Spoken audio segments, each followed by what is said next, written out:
নমস্কার, রূপাস রসোই ঘর থেকে আপনাদের সবাইকে স্বাগত জানাই। আশা করি সবাই ভালো আছেন। আজকে আমি আবার একটি নতুন রান্নার ভিডিও নিয়ে চলে এসেছি। আজকে আমি বানাবো মুগ পটলের ঘন্ট, মুগ ডাল দিয়ে পটলের ঘন্ট। এটা একটা সম্পূর্ণ নিরামিষ রেসিপি, দেখতে থাকুন। আর আমার রান্না যদি ভালো লেগে থাকে তাহলে আমাকে একটা লাইক কমেন্টস করে আমার পাশে থাকবে। চলুন শুরু করি রান্নাটা। চলুন তাহলে রান্নাটা শুরু করছি। আজকে আমি বানাবো মুগ পটলের ঘন্ট। মুগ পটলের ঘন্ট বানানোর জন্য কিছু পটল নিলাম, যার যতটুকু প্রয়োজন ততটুকু নেবেন। পটল নিলাম, এরকম দুটো আলু নিয়েছি, এই সাইজের দুটো আলু নিয়েছি। আমরা বাঙালিরা যেহেতু আলু খেতে ভালোবাসি, ঘন্টটার মধ্যে আলু ব্যবহার করব। আর আমি নিয়েছি কিছু মুগ ডাল, ছোট্ট একটা পটে অল্প একটু মুগ ডাল নিয়েছি। আর নিচ্ছি মশলার মধ্যে এটাই শুধু পেস্ট করব, কিছু কাঁচা লঙ্কা আর আদা।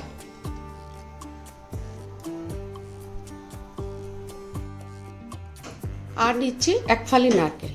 এই নারকেলটাই আমি রান্নাটা ইউজ করব। আর তেমন বেশি কিছু একটা মশলার দরকার নেই। এখন আমি পটলটা কেটে রেডি করে, এবার আমি মুগ পটলটা বানানোর জন্য মুগ ডালটা খুব সুন্দর করে ভেজে নেব। গ্যাসে একটা কড়াই বসিয়ে দিলাম, এবার মুগ ডালটা ঢেলে দিচ্ছি।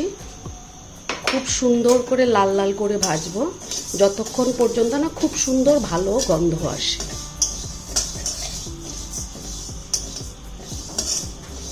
সবাই চাল দিয়ে ঘন্ট করে, আমি ঘন্টটা ডাল দিয়ে করব।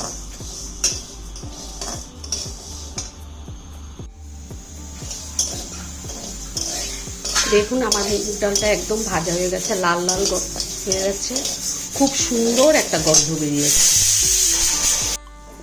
এবার আমি ডালটায় জল দিয়ে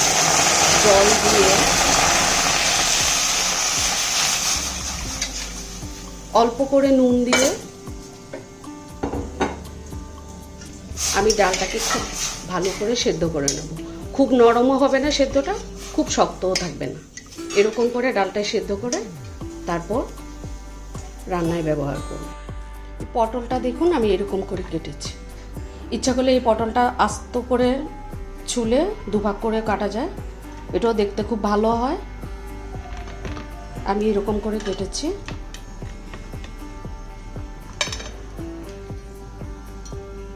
আর আলুটা আমি একটু হালকা জল দিয়ে সেদ্ধ করে নিয়েছি, নুন দিয়ে। কারণ আলুতে যে স্টার্চটা থাকে ওইটা আমরা খেতে চাই না, আলু তো আমরা অনেকেই খাই না। এই জন্য আমি সবসময় আলুটা একটু লবণ দিয়ে সেদ্ধ করে তারপর নিই। এইরকম কয়েক টুকরো আলু নিয়েছি আর নিলাম পটল। এবার আমি আলু পটল দুটোকেই ভেজে নেব। গ্যাসে কড়াই বসিয়ে দিয়েছি, এবার আমি তেল দিচ্ছি। আমি সাদা তেল দিয়েই করছি।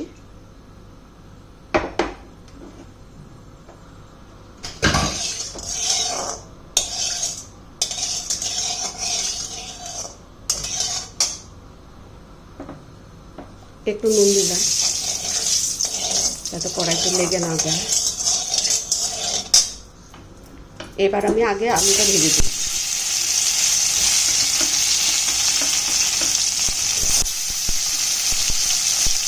একটু নুন হলুদ দিয়ে আমি আলুটা ভেজে দিই।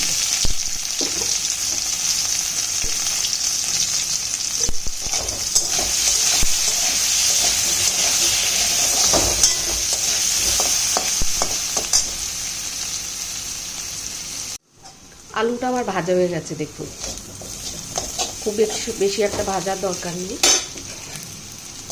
যেহেতু একটু সেদ্ধ করা আছে, আলুটাকে ভেজে নিলাম, অল্প করে ভেজে নিয়েছি।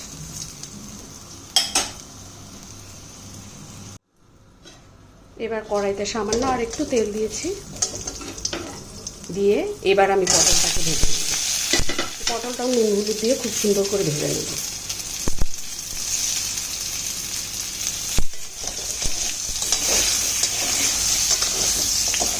পটলটা যদি বেশি একটু ভালো করে ভাজা হয়, আপনি 80% যদি ভাজা হয়ে যায় তো পটলের গন্ধটা খুব ভালো আসে, টেস্টও খুব ভালো হয়।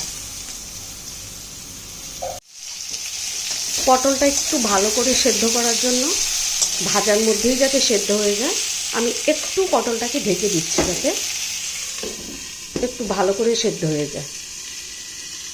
এবার আমি আদা আর কাঁচা লঙ্কা, একটু লাল লঙ্কা মেশানো ছিল, এই লঙ্কাটা বেটে নিয়েছি, একটু জল জল করে বেটে নিয়েছি। এবার আমি গুঁড়ো মশলাটা দিয়ে একটা মশলা তৈরি করে নিচ্ছি। এখানে একটু জিরের গুঁড়ো দিচ্ছি, অল্প করেই দেবো আমি। একটু ধনের গুঁড়ো দিচ্ছি, অল্প করেই দিচ্ছি। একটু হলুদ গুঁড়ো দিচ্ছি,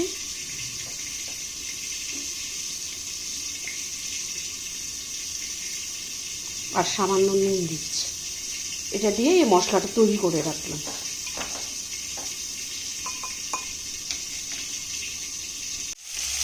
আমার পটলটা দেখুন খুব সুন্দর ভাজা হয়ে গেছে। এখন আমি নামিয়ে নেব।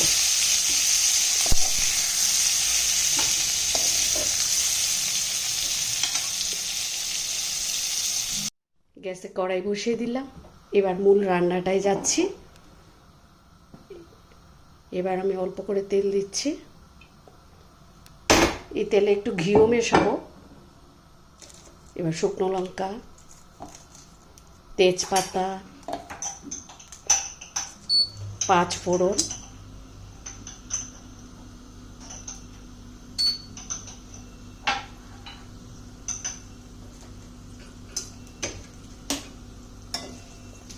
একটু এলাচ দারচিনি দিলাম, তেজপাতা দিলাম, শুকনো লঙ্কা দিলাম।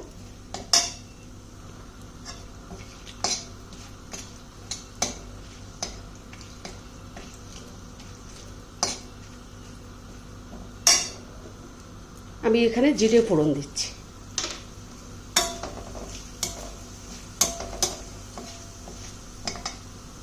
মশলাটা ভাজা হলে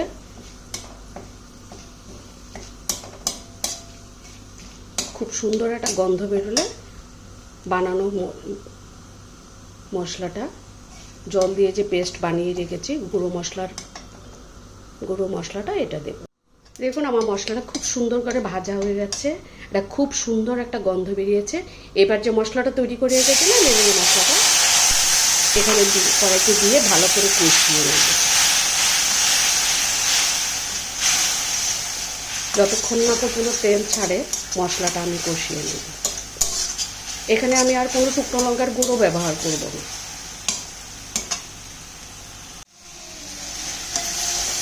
আমার মশলাটা কষে গেছে। এই মশলাটা একটু সামান্য করে জল দেবো আমি, যাতে মশলাটা পুড়ে না যায়, খুব ভালো করে ভাজা হয়।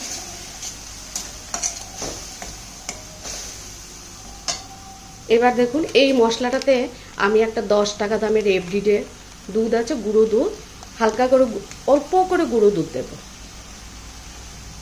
এই মুগ পটলের ঘন্টতে এরকম একটু গুঁড়ো দুধ ব্যবহার করলে খুব টেস্ট হয় রান্নাটা।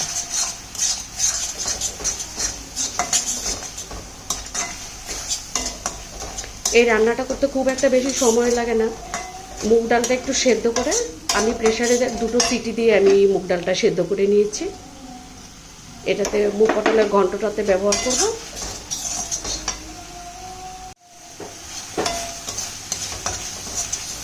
আমার মশলাটা পুরো কষে গেছে।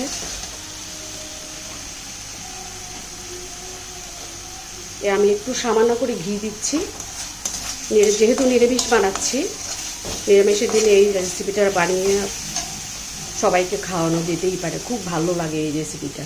এবার আলু পটলটা দিয়ে দিচ্ছি।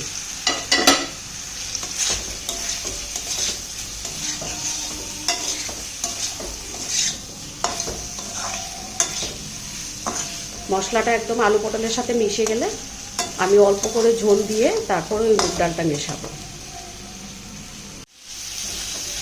পটলটা সাতলানো পুরো হয়ে গেছে। এবার আমি অল্প করে জল দেবো। এটা গরম জলে ইউজ করছি, খুব একটা বেশি জল দেব না, যেহেতু ঘন্ট গায়ে মাখাই হবে।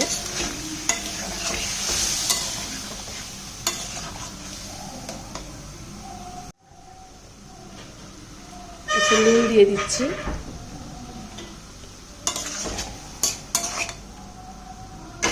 দিয়ে অল্প একটুর জন্য ঢেকে দেবো, যাতে মশলাটা সহ পটলটা আলুটা খুব ভালো করে সেদ্ধ হয়ে যায়। এবার ঢাকনাটা তুলে একটু নাড়া দিয়ে সেদ্ধ করা মুগ ডালটা এখানে দিয়ে দিচ্ছি।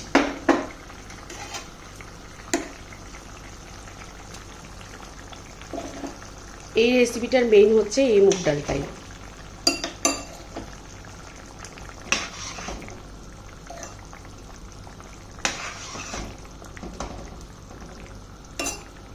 আর এখানে কিছু নারকেল কোড়া দিচ্ছি আমি।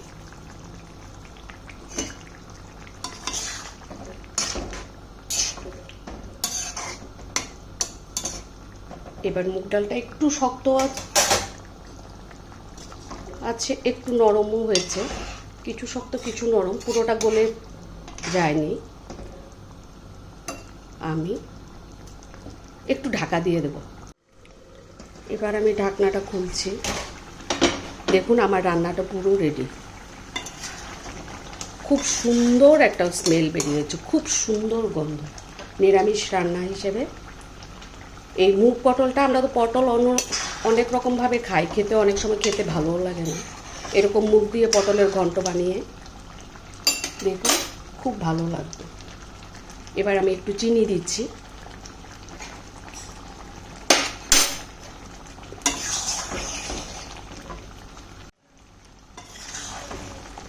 আমার রান্নাটা পুরো কমপ্লিট।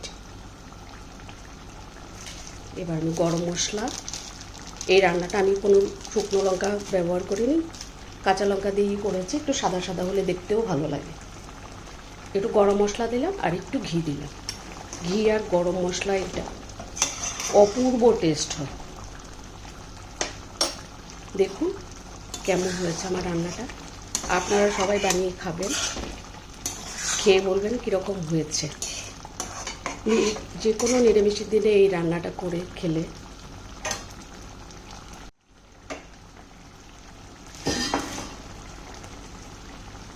এবার আমি গ্যাসটা অফ করে দিচ্ছি।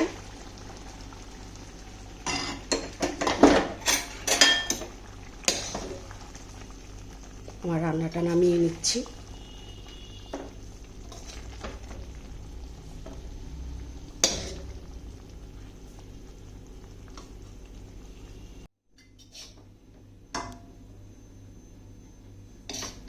দেখুন কেমন হলো রান্নাটা, কেমন লাগছে আপনাদের বলবেন। আপনারা নিজে বানিয়ে খাবেন, একবার হলেও এটা ট্রাই করবেন। আমি এবার একটু নারকেল কোড়া দিয়ে এই রান্নাটা সাজিয়ে পরিবেশন করছি। এরকম নিরামিষ একটা রান্না আপনারাও করে খাবেন। আমার রান্না যদি ভালো লাগে আপনারা সবাই আমার পাশে থাকবেন, লাইক কমেন্টস শেয়ার করে আমার পাশে থাকবেন। আর আপনারা যদি পাশে থাকেন, আমি পরবর্তী আরও কোনো নতুন রেসিপি নিয়ে আপনাদের সামনে হাজির হতে পারবো। ধন্যবাদ সবাইকে, ভালো থাকবেন, সুস্থ থাকবেন। দেখা হবে পরবর্তী আবার কোনো নতুন রেসিপি নিয়ে। আবারও ধন্যবাদ সবাইকে।